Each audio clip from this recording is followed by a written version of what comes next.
त्यांची मागणी होती की आमचं रिकाउंटिंग करा, आता फेरमतमोजणी करा, ही जी मागणी आहे ही कायदेशीर होती. अवघ्या 15 मिनिटात ती पूर्ण होऊ शकत होती. म्हणजे त्यांनी अर्ज मंजूर केल्यावर ती 15 मिनिटात पूर्ण होऊ शकते. पण विनय गोसावी हे कुठले तरी भाटगिरी करतायत. त्यामुळे त्यांनी ती मागणी मुदतीत घेतली नाही, नंतर फेटाळून लावली. मग एकाच मतदार संघात जर 19 प्रभाग होते आणि 19 प्रभागांपैकी काही ठिकाणी ती मान्य केली जाते, काही ठिकाणी ती मान्य न करता फेटाळली जाते. याचा कुठेतरी या भ्रष्ट निवडणूक आयोगाचा वास येतोय. म्हणून आज खरी पत्रकार परिषद घेतली जात आहे. जसं बघितलं तर कुलभूषण पाटलांनी तिथे बसले, आपण सगळ्यांनी ते व्हिडिओ बघितलेले आहेत आणि सगळी खरी घटना तुम्हाला माहिती आहे. माझी तर सगळ्या पत्रकार बांधवांना ही विनंती आहे की ज्या पद्धतीने आव्हाडांनी पहिले लाठीचार्ज केला आणि मग तिथे काही जर जळगाव शहरातले फक्त तिथे शिवसैनिकच होते, 8 आणि 10 मधले असे नव्हतं, तर 1 ते 19 प्रभागातली ती मतमोजणी होती आणि तिथे इतरही प्रभागात त्यांनी 1 मध्ये असेल, 3 मध्ये असेल, 6 मध्ये असेल जो अन्याय केलेला होता, त्यामुळे त्या प्रभागातील सुद्धा लोक तिथे आलेली होती. आणि हे तुम्ही जर व्हिडिओ बघितलं तर ते तुमच्या लक्षात येईल.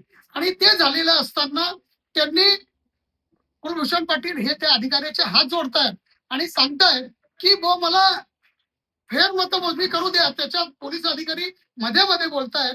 वास्तविकता तिथे पोलीस अधिकाऱ्यांच्या पहिल्या फेज मध्ये येण्याचा कुठलाही संबंध येत नाही. ते पोलीस अधिकारी आणि तुमचं ट्रॅकिंग फोर्स सगळा मध्ये होता. तर ही जी सगळी दडपशाही होती या सगळ्या गोष्टीचा निषेध व्हायला पाहिजे, यांना कुठेतरी लगाम लागला पाहिजे, म्हणून आजची पत्रकार परिषद आहे. तर तिथे कुलभूषण पाटील हात जोडून विनवणी करत असताना विनय गोसावी हे जे खोटं बोलत होते की ही मी यांनी मला अर्ज मुदतीत दिला नाही, तो 5व्या फेरीलाच त्यांनी अर्ज दिलेला होता, मुदतीत अर्ज दिलेला होता, पण ते कोणाची तरी सुपारी घेऊन काम करत होते, म्हणून त्यांनी तो अर्ज मुदतीत घेतला नाही आणि नंतर तो फेटाळून लावला. आणि ज्या पद्धतीने त्यांनी फेटाळून लावल्यानंतर पोलिसांनी ज्या पद्धतीने कुलभूषण पाटील असतील, त्यांच्या बरोबरचे कार्यकर्ते असतील आणि आमचे सोबतचे सगळे पत्रकार मित्र असतील, यांना ज्या पद्धतीने दंडुकेशाही केली, त्या सगळ्या गोष्टीचा निषेध होऊन हे जे अधिकारी होते, बाबा आव्हाड असतील, गणापुरे असतील किंवा अजून जे कोणी अधिकारी असतील, यांची तात्काळ चौकशी होऊन त्यांना बडतर्फ केलं पाहिजे. आपण जर बघितलं तर जळगाव मध्ये संदीप पाटील नावाचा एक अधिकारी होता, त्याच्या विरुद्ध कुठली फिर्याद नव्हती, पण एखाद्या आमदाराने उचललं, त्याला 1 मिनिटात काढून टाकून त्याला निलंबित केलं गेलं. मग बबनराव आव्हाडांबद्दल विधानसभेत 4 आमदार प्रश्न विचारतात, विधानसभेतले मंत्री तिथे सांगतात की मी 8 दिवसात चौकशी करून कारवाई करेल. आता ती 17 जुलै 2025 ची घटना आहे आणि आतापर्यंत कुठली कारवाई झालेली नाही. उलटी बबन आव्हाडांना एनसीबी सोडून एमआयडीसी दिलं गेलं, म्हणजे सगळ्याच क्रीम पोस्टिंग दिल्या जात आहेत. तर याच्या मागचं गूढ काय हे पण समजलं पाहिजे. माझं असं म्हणणं आहे की एसपी साहेब संदीप पाटलांबद्दल वेगळी भूमिका घेतात आणि बबन आव्हाडांबद्दल वेगळी भूमिका घेतात, हे कुठे तरी संशयाला कारणीभूत आहे. तर म्हणून या गोष्टींची चौकशी झाली पाहिजे. जोपर्यंत ही चौकशी होत नाही तोपर्यंत बबन आव्हाडांना निलंबित केलं पाहिजे आणि निलंबित करून निपक्षपाती चौकशी करावी. कारण आज आपण राज्यामध्ये जी परिस्थिती पाहतोय की रामाचं नाव घेतलं जातं आणि रावणासारखी परिस्थिती, रावण राज्यासारखी परिस्थिती या राज्यात आज इथे आहे. ज्या पद्धतीने बबन आव्हाड असतील किंवा विनय गोसावी असतील यांनी जो काही प्रकार केलेला आहे, फक्त 15 मिनिटात ती फेरमोजणी झाली असती, पण ती नाकारण्याचं कारण काय? कायद्यात तरतूद आहे. मग तुम्हाला कोर्टात जा म्हणजे काय? कोर्टात गेलं की 2, 4, 5 वर्ष निघून जातात. आणि जर त्यांनी कायद्याच्या व्यतिरिक्त चौकशी मागितली असती आणि त्यांनी ती नाकारली असती तर आम्ही समजू शकत होतो. आम्हाला पराजय सुद्धा मान्य होता, पण त्यांनी तसं न होऊ देता कुठेतरी सुपारी घेऊन काम केल्यासारखं काम केलेलं आहे. त्याच्यानंतर पोलीस प्रशासनाने ज्या पद्धतीनं कुलभूषण पाटलांना दणके मारले, बाहेर फेकलं आणि त्याच्यानंतर जमावावर जो लाठीचार्ज केला, ही अतिशय निंदनीय बाब आहे, लोकशाहीला काळीमा वाटणारी बाब आहे. म्हणून आम्ही आजची पत्रकार परिषद घेतली आहे. याबाबत आम्ही निवडणूक आयोगाकडे एक तक्रार पण केलेली आहे, त्याची सगळ्यांना तुम्हाला प्रतही दिलेली आहे. तसंच या पुढच्या प्रोसिजरसाठी आता आम्हाला हे शंका आहे की आम्ही त्यांना सीसीटीव्ही फुटेज मागितलेले आहे, तर ते फुटेज सुद्धा ते देतील का नाही ही शंका आहे. कारण ही निवडणूक पारदर्शी झालेली नाही, त्यामुळे आम्हाला फुटेज सुद्धा भेटतील का नाही अशी मोठी शंका वाटते आहे. त्याच्यानंतर फुटेज मागितलेले ज्यांचे दुसऱ्यांचे जे फेर मतमोजणीचे अर्ज होते ते स्वीकारले गेले आणि यांचे स्वीकारले गेले नाहीत. याच्या मागे नेमकं कारण काय? असं काही अधिकाऱ्यांना सांगण्यात आलं होतं का की सत्तेतल्याच लोकांचे स्वीकारायचे, बिगर सत्तेतल्या लोकांचे स्वीकारायचे नाही, अपक्षांचे स्वीकारायचे नाही, असे जो दुजाभाव झालेला आहे किंवा अपार्शल भूमिकेतून जे यांनी काम केलंय यामुळेच ही पत्रकार परिषद घेण्यात आलेली आहे. त्याच्यानंतर बबन आव्हाड यांनी जे गुन्हे दाखल केले, सगळे माझे पत्रकार मित्र तिथे हजर होते. या सगळ्या याच्यात त्यांनी असं म्हटलेलं आहे की आम्ही ईव्हीएम मशीनचा घोटाळा आहे आणि ईव्हीएम मशीन फोडायला आम्ही जातोय. मला तुम्हाला सगळ्यांना माहिती आहे की आम्ही ईव्हीएम बद्दल काही बोललेलो नाही. आमचं म्हणणं होतं जे काही चालू आहे त्याच्यात फक्त तुम्ही फेर मतमोजणी करा, एवढीच आमची मागणी होती. ही बोगस आणि कायद्याची पायमल्ली करणारी आणि स्वतःची दंडुकीशाही दाखवणारी ही आपल्याला अधिकाराचा दुरुपयोग करून ही फिर्याद आमच्या विरुद्ध दिली गेलेली आहे. मग जर अशी फिर्याद दिली जात असेल तर लोकशाही मार्गाचा हक होऊ नये आणि अशा अधिकाऱ्यांना खरं तर तात्काळ निलंबित निवडणूक आयोगाने सुद्धा केलं पाहिजे जर तुम्ही पारदर्शी निवडणूक पार पाडायची असेल. कारण पुढे ही निवडणूक झाल्यानंतर जिल्हा परिषद निवडणूक आहे आणि जिल्हा परिषद निवडणुकांमध्ये विनय गोसावी सारखे बोगस अधिकारी जर तिथे राहिले तर मला वाटतं निवडणुका पारदर्शी होणार नाही. ह्या कालच्या प्रसंगामुळे पारदर्शी लोक निवडणुकीत उभं राहायला सुद्धा तयार नाही.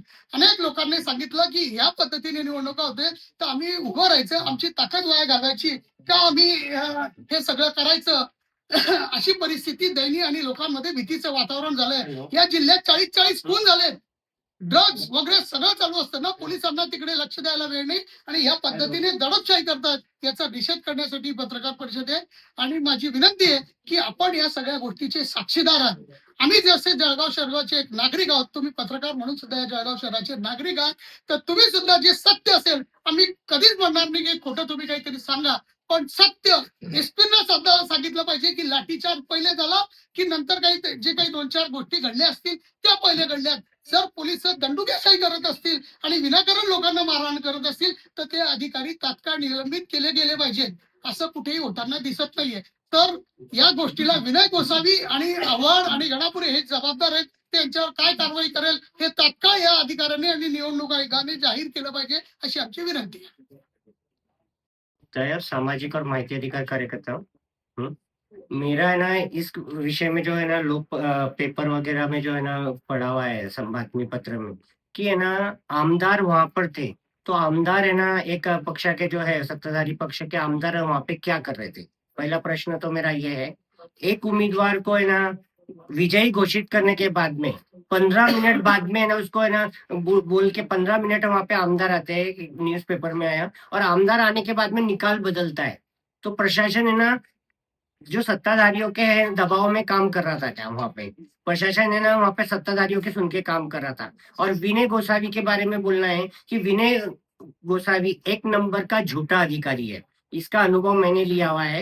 एक प्रकरण में मुझे 11:30 बजे बुलाया गया, लेखी पत्र था, और बाद में उन्होंने पत्र लिखा कि तुमको 11 बजे बुलाया गया था म्हणजे, और ना उसकी मैंने ना पुलिस में उस समय तकरार भी की है, मेरे पास तकरार भी है। तो विनय गोसावी एक नंबर का झूठा अधिकारी है। वो कभी भी झूठा सत्ताधारियों के चाटने के लिए बैठा हुआ है क्या, ये मुझे प्रश्न है मेरा कि सत्ताधारियों के लिए ये है। और दूसरा है ना भ्रष्ट अधिकारी है वो एकदम, ये मेरा बोलना है उनको, और मैंने ऐसी तकरारें भी की हुई है भ्रष्टाचार की, उसके तकरारें भी की हुई है।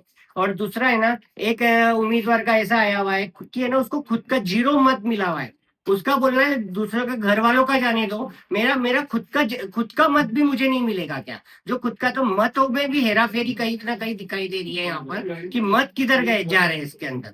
कई उम्मीदवारों का ना जो मत है वो है ना मत भी है ना गायब हो रहे हैं। तो ये किस प्रकार से हो रहा है ये कि है ना जो मत मोजनी के टाइम पे खुद जो उम्मीदवार है उसको 0 मत मिल रहा है। ये पहली बार वो हो रहा होगा कि खुद का मत भी खुद गायब हो जा रहा है। तो ऐसे अनेक बातें जो है, जो प्रशासन है ना, अगर है ना लोग अगर चुप बैठे रहे, अगर यहाँ पर जो जनता अगर चुप बैठी रही तो है ना ये जो लोकशाही के लिए धोखादायक है। और है ना एक प्रकार ऐसा आएगा कि है ना आगे जाके एक है ना लोगों का ऐसा बोलना है, हमारा ऐसा सोचना है अभी ऐसा कि आगे जाके बीजेपी सिर्फ टेंडर पद्धति से निकालेगी, ये इधर टेंडर इधर उधर भर दो और है ना हो गया निकाल। म्हणजे ना प्रशासन बोल देगा कि ये निकाल हो गया हुआ है, इस प्रकार से भी हो सकता है। तो हमें इसके हुकुमशाही विरुद्ध में पद्धति हुकुमशाही हुकुमशाही पद्धति से ये निकाल लगने के आगे की वाटचाल पूरी चालू है इनकी। तो ऐसा न हो, इसलिए ना हमें ना प्रत्येक नागरिक ने ये इसके लिए आवाज उठाना चाहिए। पक्ष कोई भी, मैं पक्ष का कोई भी वो नहीं करता हूँ, लेकिन है ना नागरिक बोल के मेरा विरोध है और मैं ना इसका निषेध करता हूँ। त्यांचं पहिले त्या चैताली गेला तिला सर्टिफिकेट ठाकरे तिला सर्टिफिकेट घ्यायला बोलवलं आणि नंतर म्हणतात तू 137 मतांनी हारली, ही कुठली लोकशाही आहे? या सगळ्या गोष्टींचा कुठेतरी उहापोह व्हायला पाहिजे आणि या अधिकाऱ्यांवर कारवाई होणं गरजेचं आहे, नाही तर या राज्यातली, देशातली, जळगावातली लोकशाही संपलेलीच आहे. पण मारली तर त्याला फाशीवर लटकवलं जाईल अशी परिस्थिती आज आपल्या देशातली आणि राज्यातली आहे.